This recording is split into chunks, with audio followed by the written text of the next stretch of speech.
Alors, je m'appelle Vincent Fauchou, je suis avocat au cabinet DDG et je suis membre fondateur de l'association l'International Law Association for AI, qui regroupe les différents intervenants que vous avez vus aujourd'hui, avocats, qui sont tous des spécialistes de l'IA, et beaucoup d'autres avocats du monde entier, avec l'objectif de se développer encore et de couvrir, on va dire, autant de pays qu'il y a de réglementations d'IA. Aujourd'hui, il y a à peu près 180 réglementations d'IA dans le monde, donc on n'est pas les seuls, vous imaginez. Cette complexité, cette diversité qui nous ouvre l'esprit, qui est très, très enrichissante. Alors, je voudrais vous proposer d'abord, en introduction, d'éviter le syndrome de Baudelaire. Le syndrome de Baudelaire, Baudelaire était un grand poète, mais c'était un moins grand critique d'art. Et on peut dire qu'il s'est bien trompé, Baudelaire, lorsqu'il nous a dit en 1859 que jamais, au grand jamais, la photographie ne pourrait être élevée au rang d'art. Et il l'a dit avec son talent, avec sa force, avec sa vigueur. Il nous a dit « Je suis convaincu que le progrès mal appliqué de la photographie, les progrès mal appliqués de la photographie ont beaucoup contribué, comme d'ailleurs tous les progrès purement matériels, à l'appauvrissement du génie artistique français. » Et il nous a dit encore « S'il s'agit d'enrichir l'album du voyageur, ok. S'il s'agit d'exagérer des animaux microscopiques, ok. Mais s'il lui est permis d'empiéter sur le domaine de l'impalpable et de l'imaginaire, sur tout ce qui ne vaut que parce que l'homme y ajoute son âme, alors malheur à nous. » Donc méfions-nous du syndrome de Baudelaire et évitons, je dirais, ce techno-pessimisme qui nous guette pour essayer d'avoir une approche peut-être plus ouverte, ce qui ne veut pas dire une approche complètement déraisonnable et sans aucune ligne directrice. Alors que nous dit le droit français ? Eh bien, c'est simple, il nous dit qu'il protège les œuvres de l'esprit et que l'auteur donc jouit d'une œuvre de l'esprit, jouit sur cette œuvre du seul fait de sa création d'un droit de propriété incorporelle exclusif et opposable à tous. Et le Code français ne définit pas ce qu'est une œuvre de l'esprit. Donc, il existe une infinie variété d'œuvres de l'esprit. Et donc, on voit qu'ici, on n'est pas sur une question théorique, mais une question hyper pratique, hyper business. C'est-à-dire que si vous voulez monétiser ce que vous faites, eh bien, il faut que ce que vous avez fait, ce que vous avez créé, soit protégé par un droit d'auteur. Sinon, vous ne pourrez pas la monétiser, vous ne pourrez pas gagner d'argent avec ça. Donc, on n'est pas sur une discussion de juriste intellectuel, on est sur une discussion très concrète et complètement business. Alors, effectivement, le Code ne définit pas ce qu'est une œuvre de l'esprit, mais on sait que l'œuvre de l'esprit, elle doit, comme dans la majeure partie des pays du monde, être créée par un humain. Voilà, il n'y a pas d'œuvre de l'esprit sans humain. Et là-dessus, nous sommes d'accord en Chine, nous sommes d'accord aux États-Unis, nous sommes d'accord en France et en Europe. Alors, il y a des réglementations isolées en Angleterre qui admettent les œuvres générées par les logiciels, mais c'est des exceptions. Mais sinon, dans la majorité des pays du monde, pour qu'il y ait œuvre, il faut qu'il y ait humain. C'est-à-dire que ça exclut les œuvres générées par des robots et les œuvres générées par les animaux. Alors les animaux, ça existait aux États-Unis. Il y avait un singe qui s'était pris en photo, et puis le propriétaire du zoo ou du singe, je ne sais plus, voulait monétiser sa photo. On lui a dit, Nani, c'est pas un homme, c'est un singe, et il n'y a pas de droit d'auteur pour les singes. Voilà. Peut-être que ça évoluera dans le temps, je ne sais pas. Et donc on a déjà eu des décisions sur l'absence d'intervention humaine, par exemple des enregistrements audiovisuels avec une caméra fixe dans une cage où il y avait des souris. Eh bien, on a dit, ça, c'est pas une œuvre de l'esprit, c'est pas protégeable, c'est pas une création. Exit les caméras pour photographier automatiquement les souris. Voilà, ce ne sont pas des œuvres de l'esprit, je crois qu'on est tous d'accord là-dessus. Alors donc, 1, il faut un humain. 2, il faut une forme concrète. Le Code nous dit, l'œuvre est réputée créée, indépendamment de toute divulgation, du seul fait de sa réalisation, même inachevée, de la conception de l'auteur. Donc, dès qu'elle est réalisée, à la seconde même où vous avez posé le pinceau sur la toile, je pense à quelqu'un en particulier ici, ou le crayon sur le papier, eh bien, l'œuvre est créée sans aucune formalité, sans aucun dépôt, contrairement à ce qui se passe aux États-Unis. Mais l'œuvre doit être matérialisée sous une forme perceptible, même si l'œuvre est inachevée. Donc ça peut être une bague, ça peut être une robe, ça peut être une photo. Et en France, on est le pays le plus généreux au monde en termes de protection des œuvres de l'esprit. Il n'y a pas d'équivalent en France. C'est lié à notre histoire. Le droit d'auteur est né en France. vous le savez. Et donc, on a cette générosité qui fait qu'on protège une robe de haute couture, alors qu'aux États-Unis, on va vous expliquer que c'est purement fonctionnel pour s'habiller, et seul éventuellement, je dirais, la ceinture avec une sculpture particulière d'un dragon avec des ailes pourrait éventuellement accéder au bénéfice de la protection. De même en Italie, où on va exiger la preuve d'un input artistique. En France, pas du tout. Si je fais un dessin, un gribouillis, moi qui n'ai aucun talent sur un papier, eh bien, dès lors que je pourrais montrer que j'ai procédé à des choix personnels, il sera parfaitement protégeable, au même titre qu'un dessin de Picasso sur une nappe de restaurant. Et donc là, on a par exemple un exemple de l'atelier du peintre de Gustave Courbet, une œuvre complètement inachevée, qui n'a pas été présentée à l'exposition universelle de 1855. On sera tous d'accord pour dire qu'elle est évidemment protégeable. On peut passer au suivant. Donc une forme concrète. Et puis, on rentre dans la difficulté. Maintenant, un humain, une forme concrète, une œuvre qui doit être originale. Alors vous allez me dire, on est bien avancé, qu'est-ce qu'une œuvre originale? Eh bien, le droit d'auteur, il est très généreux en France. Il protège toutes les œuvres de l'esprit, quel qu'en soit le genre, la forme d'expression, le mérite ou la destination. C'est-à-dire qu'il n'est pas exclusif, le droit d'auteur français. Il admet tout. Donc il n'exclut personne, a priori. Il n'exclut aucune forme de création. Et donc, il faut juste qu'elle présente, cette œuvre, un caractère original. Et cette définition d'originalité nous renvoie à une autre définition qui est l'empreinte de la personnalité de l'auteur. Et l'auteur n'étant qu'une personne physique, on l'a vu. Il n'y a pas d'auteur machine, il n'y a pas d'auteur robot, il n'y a pas d'auteur singe, il n'y a que des auteurs humains. C'est vrai en France, c'est vrai dans la majorité des pays du monde. Et donc, vous allez me dire, l'empreinte de la personnalité de l'auteur, ça ne nous avance pas beaucoup. Comment on fait pour montrer l'empreinte de la personnalité de l'auteur? Eh bien, c'est pas si compliqué que ça. Elle doit s'exprimer, cette empreinte, à travers des choix que l'auteur a pu opérer. Voilà. Et y compris lorsque Jeff Koons donne des instructions à ses exécutants dans son atelier. C'est Jeff Koons l'auteur, parce que c'est Jeff Koons qui fait les choix. Et surtout, il est en mesure de les prouver. Voilà.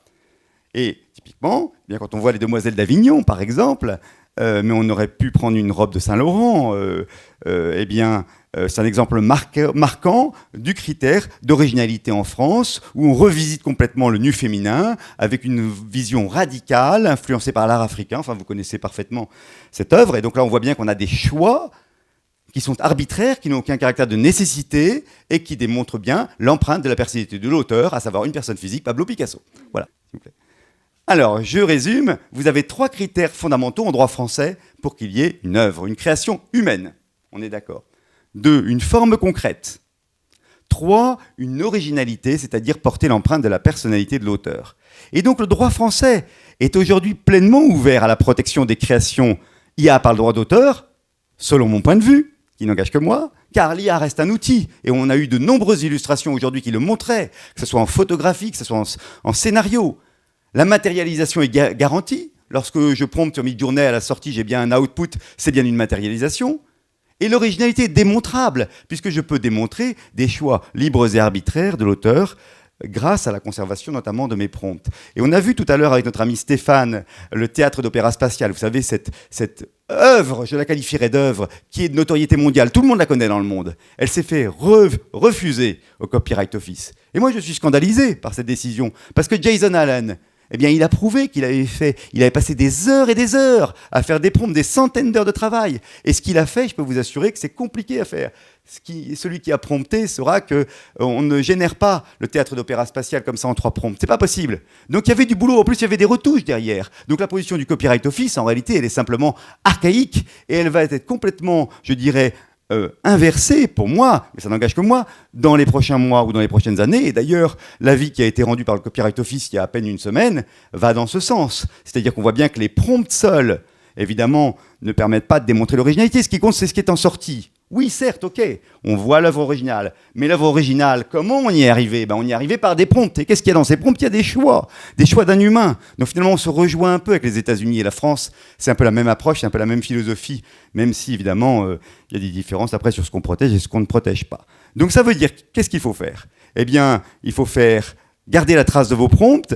Et puis vous pouvez aussi les archiver par des moyens technologiques quelconques. Et voilà, nous on a développé, je dirais, avec une solution blockchain, la possibilité de redater en temps réel les prompts. C'est une façon de les conserver parce que je suis persuadé que, pas aujourd'hui, pas dans 6 mois, mais dans 3 ans, L'Oréal, Chanel, Dior auront à justifier devant un tribunal de l'originalité d'une publicité qui aura été copiée, comment le feront-ils ?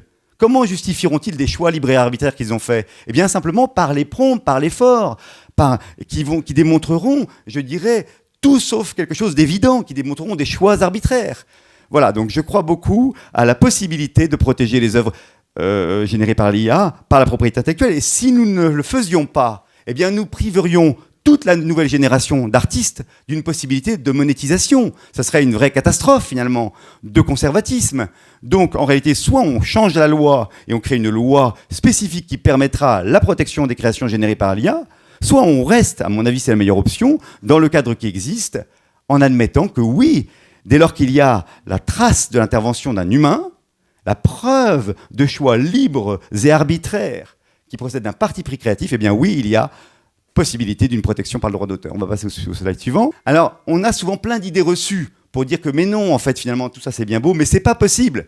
C'est pas possible parce que ces créations, elles sont un peu suspectes, elles sont un petit peu borderline, voilà.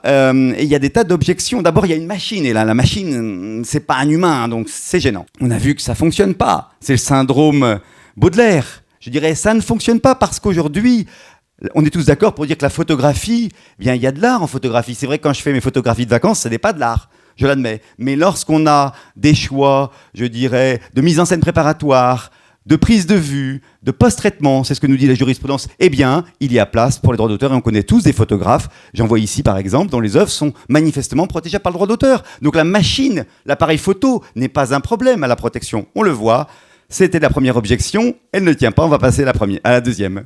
Ah oui, bon, non, on a d'autres décisions, et d'ailleurs d'autres décisions qui ont admis tout à fait qu'il y avait la possibilité d'une création depuis longtemps. Imaginez, ces décisions, elles datent de 2020. C'est-à-dire ça fait presque 25 ans qu'en droit français, on admet la protection de créations qui ont été générées par des ordinateurs. Et aujourd'hui, on est en train de discuter, de savoir si on pourrait peut-être... Ben non, on l'a fait. On l'a fait pour des compositions musicales, il y a des jurisprudences là-dessus. Voilà. Donc, à mon avis, l'existence d'un processus automatisé ne constitue pas un obstacle à la protection par le droit d'auteur, tout comme l'appareil photo, tout comme l'ordinateur. Ce sont des outils dans un processus créatif qui doivent être toujours supervisés par un être humain. Voilà. Et c'est l'invention créative et les choix opérés par l'auteur qui confèrent à l'œuvre son originalité et sa protection. Donc oui, vous pouvez faire des créations générées par l'IA. Oui, elles auront de la valeur sur un plan juridique. Oui, elles pourront être monétisées et licenciées au niveau mondial dès lors que vous serez en mesure de prouver vos choix et que ces choix seront arbitraires et voilà, que vous n'aurez pas fait quelque chose d'absolument banal, bien évidemment. On peut passer à la deuxième objection. Alors on va nous dire, ok, d'accord, bon, la machine, ok, j'entends. Ok, mais maintenant on va nous dire, mais en final, il n'y a pas de contrôle dans l'IA parce qu'il y a l'aléa. Quand on lance un prompt, eh bien on ne sait jamais ce qui va vous revenir dans la figure. Donc en fait, cet aléa, il est antinomique des choix, il est antinomique du contrôle. L'aléa ne peut pas se marier avec la création. Encore une idée fausse. Regardez tous ces exemples dans l'art où l'aléa n'a pas exclu la protection. Jackson Pollock, avec sa technique du dripping ou de l'action painting, lorsqu'on lance des gouttes de peinture sur une toile à même le sol, est-ce que vous pensez qu'on contrôle chaque taille des gouttes ? Évidemment non. John Cage avec sa musique aléatoire, Vera Molnar dont on a parlé tout à l'heure, qui était la pionnière française des créations à base d'algorithmes. Oserait-on dire que Vera Molnar n'a pas fait des œuvres protégées par l'esprit ? Donc l'aléa, on voit bien, n'est absolument pas antinomique d'une protection par le droit d'auteur. C'est encore une fausse objection. Donc exit l'aléa, je dirais, comme deuxième objection. Troisième objection, si vous voulez passer au slide suivant, c'est les réminiscences. On y dit oui, mais c'est très pollué tout ça finalement, parce que derrière toute cette création, il y a le péché originel. Le péché originel. Ces systèmes d'IA, ils ont été créés sur la base du hold-up le plus grand du monde. On a aspiré des créations du monde entier, qu'on a converti en bouillabaisse, et puis après vous restituez ça avec une création dirty, en fait finalement. Encore une fausse idée. Pourquoi ? Parce que d'abord, que dans l'IA, il n'y a pas de réminiscence. Il y a éventuellement des réminiscences dans votre cerveau, si vous avez 10 œuvres d'art en tête. Mais quand vous en avez 5 millions qui sont brassées, comment voulez-vous qu'il y ait une réminiscence ? Les réminiscences sont marginales, sauf si on force l'outil. Donc tout ça, ce sont des peurs, je dirais, à mon avis, à mauvais escient, parce que les négociations entre les ayants droit et les grands systèmes IA, elles se mènent sans qu'on ait besoin de ces peurs. On l'a vu, notre ami Matt gère ces négociations pour les grands ayants droit. Donc on peut y arriver sans avoir à projeter ces fausses idées sur la création. Et la réminiscence, c'est l'essence même de la création. On a 1000 exemples dans l'histoire de l'art. De l'importance des réminiscences, on aurait pu en trouver dans la mode, mais il y en a dans l'histoire de l'art. Repensez aux Ménines, bien sûr, de Picasso, qui rappellent les Ménines de Velázquez, hein, qui étaient ces jeunes demoiselles d'honneur. Voilà, donc ce sont des réminiscences qu'on a retrouvées de nombreuses fois dans l'histoire de l'art. On va passer au slide suivant. De même, des réminiscences du déjeuner sur l'herbe de Manet, eh bien, réminiscence du Titien, clin d'œil évident et appuyé au Titien. Pour autant, ce n'est pas une contrefaçon. Personne ne viendrait dire que cette œuvre-là contrefait la première. Il y a une inspiration, mais cette inspiration, elle est le cœur même du processus créatif. Le processus créatif est un processus de réminiscence. Donc en fait, on voit bien que toutes ces objections, 1, la machine, 2, l'aléa, 3, les réminiscences, sont de fausses objections. De fausses objections destinées à nous faire peur, à refuser cette nouvelle forme de création. Évidemment, il ne s'agit pas de perdre son âme. Je ne suis pas un techno-optimiste béat qui vous recommanderait de jeter aux orties la création humaine. Ce n'est pas du tout mon propos. Mon propos est de dire que derrière la machine, il y a un homme. Cet homme, il peut donner l'empreinte de sa personnalité à cette création, mais il faut qu'on embrasse ce nouveau monde sans peur, voilà, et sans angoisse particulière. Voilà. Et on voit d'ailleurs la Chine a été, je dirais, beaucoup plus avant-gardiste que les États-Unis de ce point de vue-là. Parce que la Chine, je dirais, a su, qui pourtant est assez proche de la France, parce qu'elle ne nous donne pas de liste limitative des œuvres protégées, elles exigent que les œuvres soient originales, et elles nous disent qu'elles doivent être exprimées sous une certaine forme. Je crois que ça vous rappellera quelque chose, en particulier le droit français. Mais, pareil, pas d'obstacle de principe à la protection par le droit d'auteur. Et d'ailleurs, c'est ce qu'ils ont décidé, ils ont pris le contre-pied du Copyright Office, mais à mon avis, ils ont eu tout à fait raison. On va voir le slide suivant. Et encore une fois, c'est du cas par cas. Hein. Mais là, par exemple, typiquement, je trouve cette image très jolie, très poétique. Eh bien, ici, le tribunal n'a pas rendu une décision les yeux fermés en disant « c'est de l'IA, je valide ». Non, non, non, non. Il a regardé ça très attentivement. Il a dit « voilà, il y a des efforts intellectuels pour sélectionner des prompts, pour les ajuster à plusieurs reprises, un parti pris esthétique, des choix personnels. On dirait une décision d'un tribunal français. C'est magnifique. » Et ensuite, il me dit « voilà, donc conclut à l'originalité de l'œuvre et à sa protection par le droit d'auteur. » Donc le blogueur qui l'avait repris sans autorisation est condamné. Voilà, ça c'est à mon avis l'avenir des œuvres générées par l'IA, dès lors qu'on sera en mesure de démontrer, je dirais, une impulsion humaine, des choix libres et arbitraires. Voilà, je crois que j'en ai terminé et je vous remercie pour votre attention.